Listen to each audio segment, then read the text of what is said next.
Hello నమస్తే welcome to our channel నేను సౌజన్య so almost ఆంధ్రప్రదేశ్లో ఎన్నికల ఫలితాలు వచ్చినప్పటి నుంచి కూడా పవన్ కళ్యాణ్ అభిమానులు అందరికీ కూడా మ్యాక్సిమం గుడ్ న్యూస్లే వినిపిస్తున్నాయి సో పోటీ చేసినటువంటి రెండోసారి జనసేన పూర్తి స్థాయిలో ఫలితాలను దక్కించుకుందని చెప్పుకోవాలి అంటే ఎక్కడెక్కడైతే పోటీ చేశారో అన్ని చోట్ల గెలుపొందడం జరిగింది అండ్ ఈ విజయోత్సవాల్లో భాగంగా ఇంకొకటి ఏంటి అని అంటే గుడ్ న్యూస్ పవన్ కళ్యాణ్ ఫ్యాన్స్కి పవన్ కళ్యాణ్ కొడుకు అక్రానందన్ సిల్వర్ స్క్రీన్ పైన రాబోతున్నాడు అనేటువంటి న్యూస్ కూడా వాళ్ళకి ఇంకొంచెం సంబరాలను ఇంకొంచెం ఎక్కువగా అగ్రెసివ్గా చేసుకునేలాగా చేస్తుంది. మరి అక్రానందన్ ఎప్పుడు ఎక్కడ ఎలా రాబోతున్నాడు సినిమాల్లోకి ఈ అంశానికి సంబంధించి ఎన్నో విషయాలను మనతో పంచుకోవడానికి ఈరోజు మనతో పాటు ఉన్నారు సీనియర్ జర్నలిస్ట్ యజ్ఞమూర్తి గారు ఉన్నారు. వారితో మాట్లాడదాం. హాయ్ అండి. హాయ్ సౌజన్య. సో పవన్ కళ్యాణ్ ఫ్యాన్స్కి చెప్పడాలంటే ఒక పంచపక్ష పరమాన్నాలు అంటారు కదా, అంతకు మించే ఉంది. ఎందుకంటే ఆ పంచపక్ష పరమాన్నాలు ఆ విందు అనేది ఆల్మోస్ట్ ఏపీ ఫలితాలతోనే వచ్చేసింది. ఇప్పుడు ఇంకొంచెం ఎక్కువ అవడానికి అక్రానందన్ సిల్వర్ స్క్రీన్ పై అడుగు పెట్టబోతున్నాడు అనేటువంటి అంశం. సో పవన్ కళ్యాణ్ ఎక్కడికి వెళ్ళినా కానీ అఖిరాని వెంట పెట్టుకునే వెళ్తున్నారు. ఈవెన్ చంద్రబాబు గారిని కలిసినప్పుడు కావచ్చు, ఢిల్లీలో మోదీని కలిసిన అంశం గురించి కూడా కావచ్చు. అంటే అసలు అఖిరా ఎప్పుడు రాబోతున్నాడు ఏంటి? ఇప్పుడు అందరి దృష్టి అఖిరానందన్ మీద. ఎందుకంటే తండ్రి వెనకే తను కూడా కనిపిస్తూ ఉన్నాడు తరచుగా. ఇటీవల ఎన్నికల ప్రక్రియ రిజల్ట్స్ అవన్నీ ముగిసిన తర్వాత ఇప్పుడు ఆ జోష్ ఏదైతుందో తీన్మార్, ఇప్పుడు వాళ్ళంతా తీన్మార్ మూడ్ లో ఉన్నారు మొత్తం అంతా కూడా. మా మెగా అభిమానులు, జన సైనికులు, power fans, power star fans వీళ్ళంతా కూడా.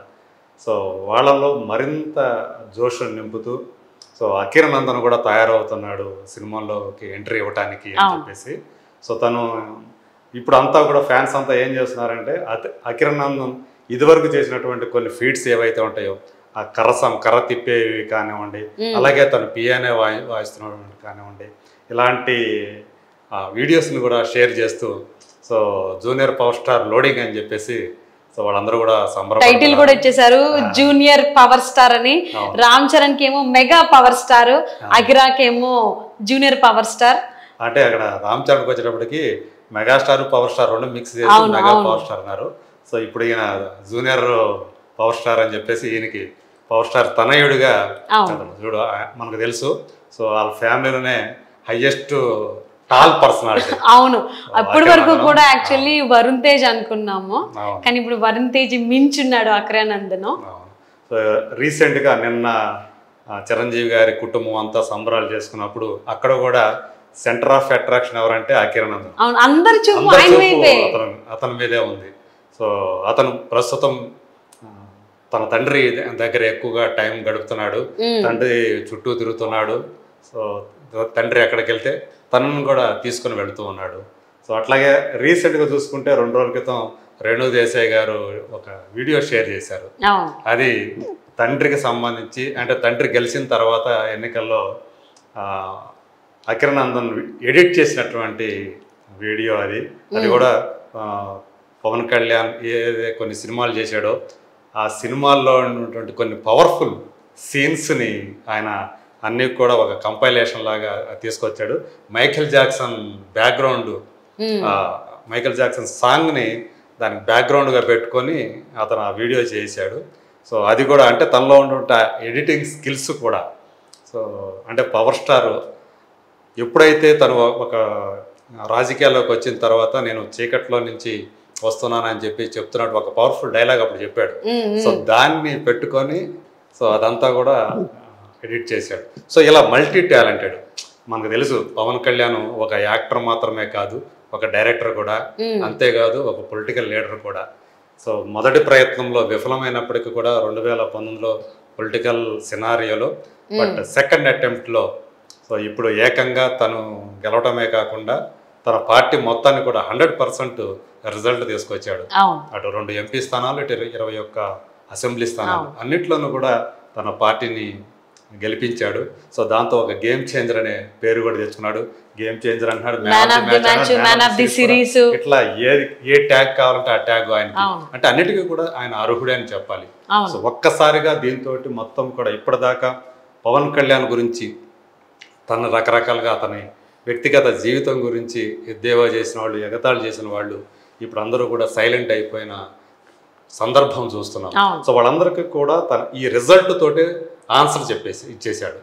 సో ఇప్పుడు ఇక అకిరానందన్ సో ఏం చేస్తాడు, అతను సినిమాల్లోకి వస్తాడా రాడా అనేది ఒక 2-3 సంవత్సరాల నుంచి నడుస్తూ ఉంది. అవును. అండ్ రేణు ఒకనొక సందర్భంలో చెప్పినట్టు కూడా ఉంది. సో అక్కడే ఇప్పుడప్పుడే సినిమాలకి రాడు, కొంచెం దూరంగా ఉంటాడు, తను కెరీర్ మీద తను కొంచెం ఫోకస్ చేయాలనేటువంటి మాట కూడా తను చెప్పినట్టుగా గుర్తు. అంటే తనకే వదిలేస్తాను, తను ఏం కావాలనుకుంటే అది చేస్తాడు, కానీ ప్రస్తుతం అతని దృష్టి మాత్రం దాని మీద లేదు అని చెప్పేసి ఆమె అప్పుడు క్లారిఫై ఇచ్చారు. అవునవును, క్లారిటీ ఇచ్చారు. ఏదైతే తర్వాత చూస్తే అతను అది నేర్చుకోవడం, కర్ర తిప్పే విధానం కానీ, అట్లాగే అతని మ్యూజిక్ సెన్స్ కానీ, సో ఇప్పుడు చూస్తుంటే ఈ ఎడిటింగ్ స్కిల్స్, సో ఇవన్నీ కూడా అతను సినిమా రంగ ప్రవేశానికి ఇవన్నీ కూడా ముందస్తు సిద్ధమవుతున్నట్టుగా మనకి కనిపిస్తుంది. అతను లేటెస్ట్ మనకి వచ్చిన ఇన్ఫర్మేషన్ ప్రకారం 2025లో అతను తెర మీద కనిపించే అవకాశాలు పుష్కలంగా ఉన్నాయి.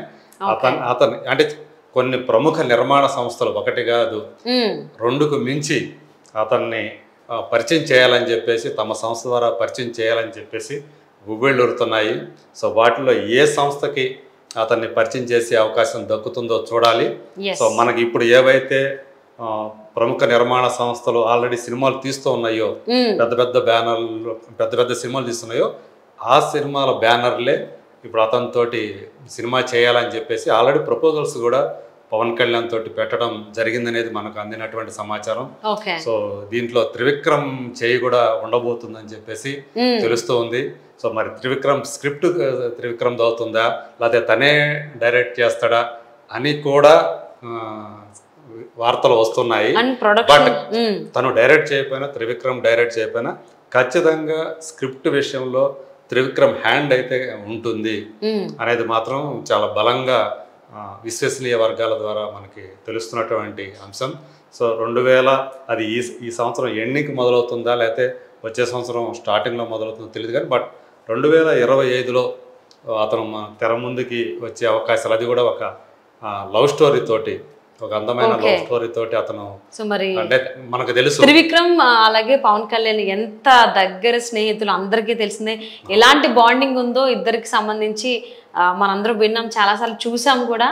సో మరి ఆయన ద్వారానే పవన్ కళ్యాణ్ అకిరాని ఇంట్రడ్యూస్ చేయడానికి ఉంటారు, లేకపోతే వేరే డైరెక్టర్కి ఏమైనా ఛాన్స్ ఇస్తారా? అండ్ మీరు ఇందాక ప్రొడక్షన్ హౌస్ గురించి అన్నారు. ఇంట్లోనే 2 ప్రొడక్షన్ హౌస్లు ఉన్నాయి, ఒకటి అన్నది, ఇంకొకటి అక్కది. అంటే ఒకటి నిహారికది ఉంది, ఇంకొకటేమో రామ్ చరణ్ ఉంది. బహుశా అంటే మనకు అందుతున్న సమాచారం ప్రకారం ఇంటి సంస్థలు కాదు, బయట సంస్థలే. డైరెక్టర్ లేదు అంటే అన్నయ్య వచ్చి నేనే మా తమ్ముని ఇంట్రడ్యూస్ చేస్తాను అని అంటారా? అసలు ఏంటి అనేది.